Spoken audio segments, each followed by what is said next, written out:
জাতীয় যোগা চ্যাম্পিয়নশিপ হবে চলতি মাসের পশ্চিম বাংলার দুর্গাপুরে।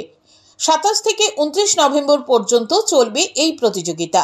এই আসরে অংশ নেবেন ত্রিপুরা যোগা দল। এই রাজ্য যোগা দলকে প্রস্তুতিতে সব রকমের সাহায্যের আশ্বাস দিয়েছে শ্যাম সুন্দর কোং জুয়েলার্স। যোগা দলের জার্সি, ভ্রমণ, আকস্মিক কোনো প্রয়োজন সহ 7 দিনের প্রশিক্ষণ শিবিরের সব খরচই বহন করছে শ্যাম সুন্দর কোং জুয়েলার্স। এ নিয়ে বৃহস্পতিবার আগরতলা প্রেস ক্লাবে সাংবাদিক সম্মেলন করা হয়।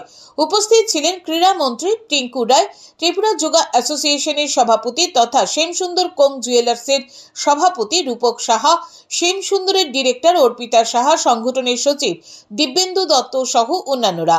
এদিন মন্ত্রী টিঙ্কু রায় বলেন, প্রান্তিক এলাকায় মাঠগুলিকে সাজিয়ে তোলার পরিকল্পনা নেওয়া হয়েছে সরকারিভাবে। ক্রীড়া ক্ষেত্র নিয়ে পরিকল্পনার কথা তুলে ধরতে গিয়ে বলেন, প্রান্তিক এলাকায় মাঠগুলিকে সাজিয়ে তোলার পরিকল্পনা নেওয়া হয়েছে।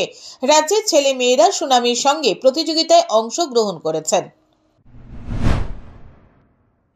গ্রাম থেকে যতক্ষণ পর্যন্ত আমরা প্লেয়ারদেরকে তুলে না আনবো ততক্ষণ পর্যন্ত যে ধরনের সফলতা আমরা আশা করছি সেটা হয়তো সম্ভব নয়। আজ আমাদের রাজ্যের ছেলেমেয়েরা বাইরে গিয়ে সুনামের সঙ্গে তারা প্রতিযোগিতায় অংশগ্রহণ করছে।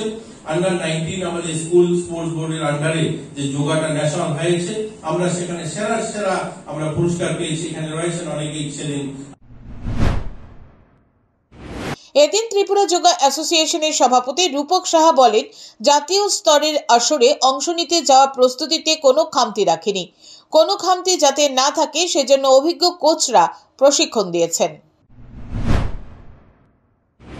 ভারতবর্ষের মানচিত্রের আরো উপরে এই ফ্ল্যাগকে উড়ানোর দায়িত্ব এবার তারা নিয়েছেন।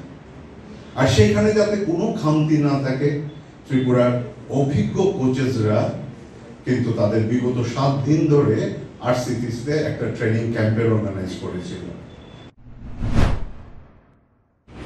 এদিন অনুষ্ঠানে সংবর্ধনা দেওয়া হয় 6 জন নবনিযুক্ত জাতীয় বিচারককে।